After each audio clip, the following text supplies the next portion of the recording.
there's power in DEI, and there's shitty people that can crave power and hold on to power and sacrifice their ideals.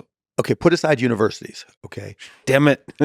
Yeah, I mean, because I'm not going to argue that universities implement DEI well, right? And I'm not going to tell you that, they need to be spending $20-some million a year on DEI positions. To me, that's insane. Do I look at the Harvard and North Carolina decision and say it was a great decision? No, because, I think having a diverse student body helps make for kids who are better prepared for the real world. But I'm not running a university, so it's not my choice. Maybe at some point in the future I will, but not now. And in terms of the corporate side of it, who's telling anybody what to do? Well, maybe you can give me some help. Sure. I'm here to help you, Lex. There's an example in the AI world of a system called Gemini. Yeah, I mean, everybody was black or whatever, people of color. George Washington was black, Nazis were black. So why is it when that came out, it was a big uproar, but when somebody, who was it? One of the people who were trying to fuck with me, I forget which one.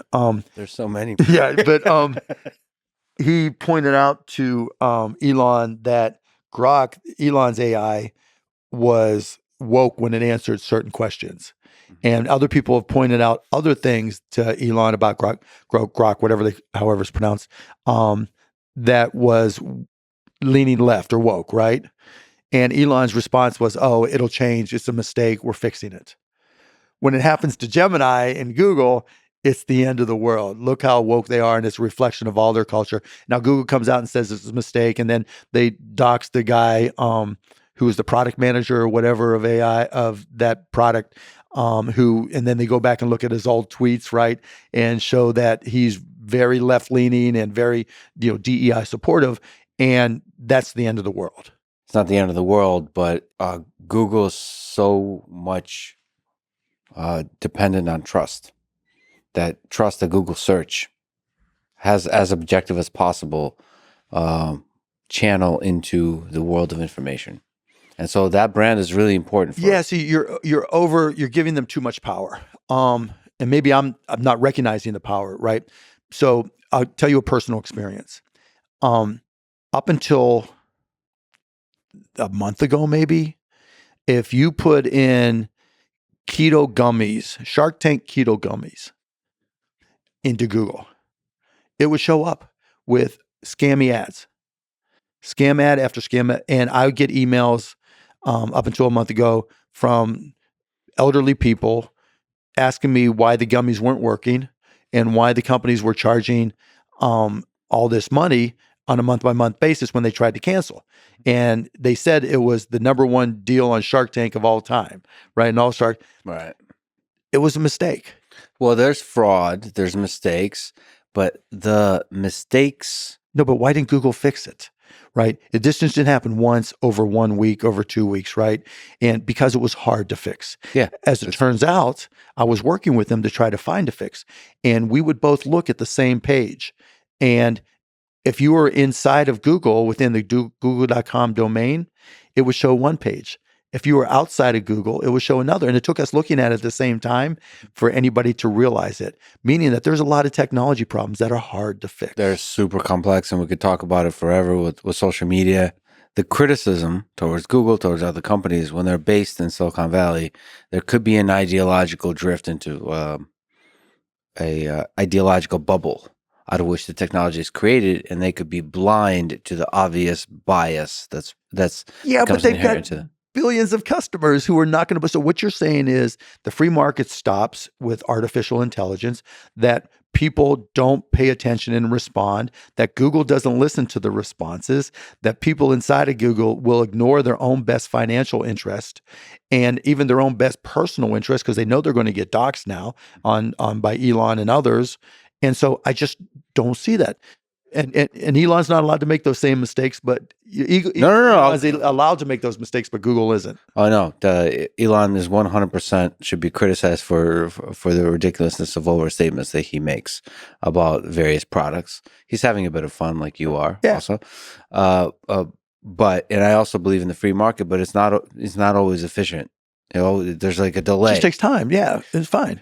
So, which is why Elon is important when calling out, I think, overstating the criticism of Gemini. But Elon and others are just Gemini wasn't even a fully available public product yet.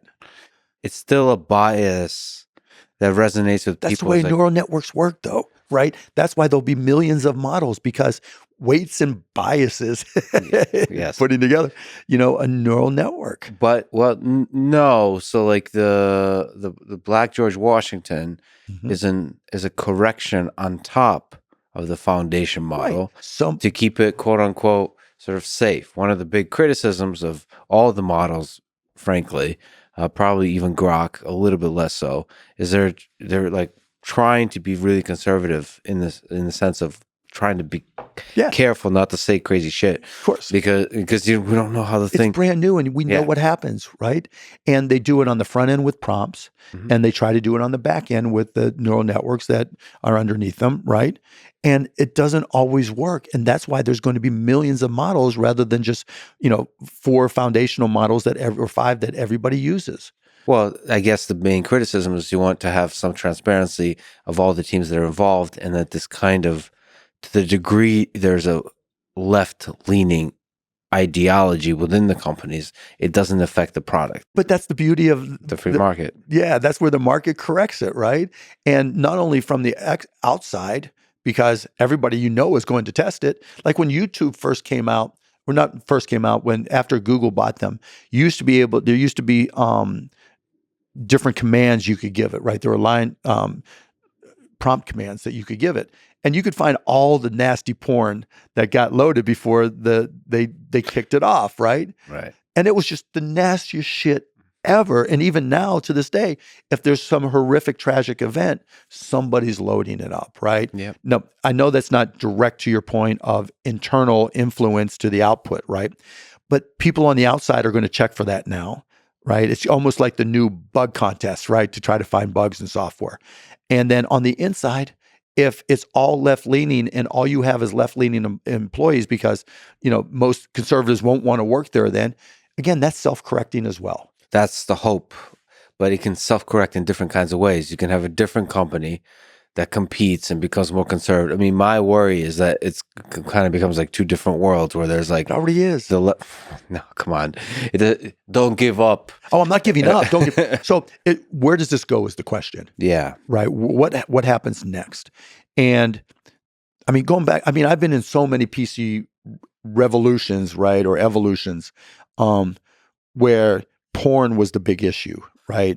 Now we don't even talk about porn being an issue, even though, if every post on Twitter now has, link in bio for a porn post, right? We don't even think that's a negative anymore. That's just an accepted thing. And now it's become very where your politics on Twitter.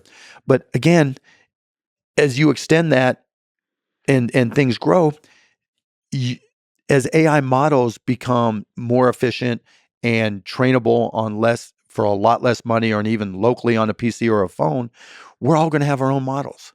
And there's going to be millions and millions and millions of models, and not just foundational models. Now, maybe they're built some on open source. Maybe, it'll be copy pasta where you can just cut and paste and create your own model and train it yourself.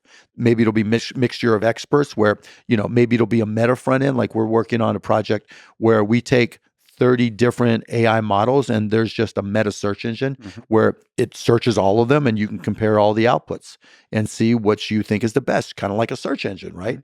Because you might get, is DEI good, right? Is the COVID vaccine good, right? You're going to get a variety of outputs, and you have to make that decision yourself. That's what I think is going to happen with AI as well, because I think brands, there's no way the Mayo Clinic and the Harvard Medical School are just going to contribute all their IP to Chat GPT or Gemini or whatever. It's going to have to be licensed, or they're going to do their own. Yeah, I mean that's a very hopeful message. But that said, you know, human history doesn't always autocorrect really quickly, self-correct really quickly. Sometimes you get into this very painful things. You have Stalin, you have Hitler. You can get to places very quickly where the ideological thing just builds on itself, and like Yeah, but Twitter is not real world. You know, there's 27. Twitter's not real world. That's true. Yeah. Yes, but you could still have a nation captured by an ideology. I think America has been really good at having these two, blue and red, always at tension with each other, dividing the populace, and in the process of doing that, figuring stuff out, like almost like playing devil's advocate, but like in real life. And that's fair and that's right. As opposed to Pravda telling you everything you want to know, Yes. right? And everybody believing it because there's control of everything, right? And so going back to what you said earlier, people in Russia don't think invading Ukraine it's a lot of them see it as a positive, right? I'm sure you have relatives and friends who think it's the best thing that ever happened, right? Because they believe in Putin. They're denazifying Ukraine. They're removing the Nazis from Ukraine. Right, because that's exactly what Putin said. And we don't have one uniform media outlet. That's the difference. Even though people like to talk about mainstream media as being the source of a lot of the friction, there is no such thing as mainstream media anymore. Fox is the biggest cable news channel with the biggest audience, and they call everybody else mainstream media. It's insane the things that we accept from our sources of information. To me, that's the bigger problem. The bigger problem is trying to figure out what is free speech and what is the line of tolerance for free speech. And at what point does hateful free speech crowd out other people, right? Putin's the master of that. You're going to jail or you're going to be dead if you disagree, right? No, God help us if we ever get to that point here. But the person who controls the algorithm controls the world, right? And if you are committed to one specific platform as your singular source of information or affiliated platforms, then whoever controls the algorithm or the programming there controls you in a lot of respects. And I think that's where our biggest problem has been. We get people attached to specific platforms and apps and media outlets, and they become part of that team. And they identify as such, and either you're part of the team or you're not.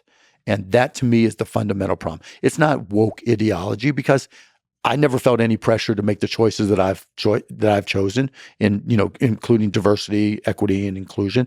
And I've never forced anybody or told anybody to do it. I just said, here's my experiences. Whenever I've talked to people who talk about the woke ideology, no one ever got forced. I mean, if you look at Dylan McDermott, right? Mm-hmm. If there was a way to gauge the number of impressions that she had, right, and where they sourced from, I'd be willing to bet any amount of money that 90% plus of the impressions and discussions of Dylan McDermott were on right-leaning media.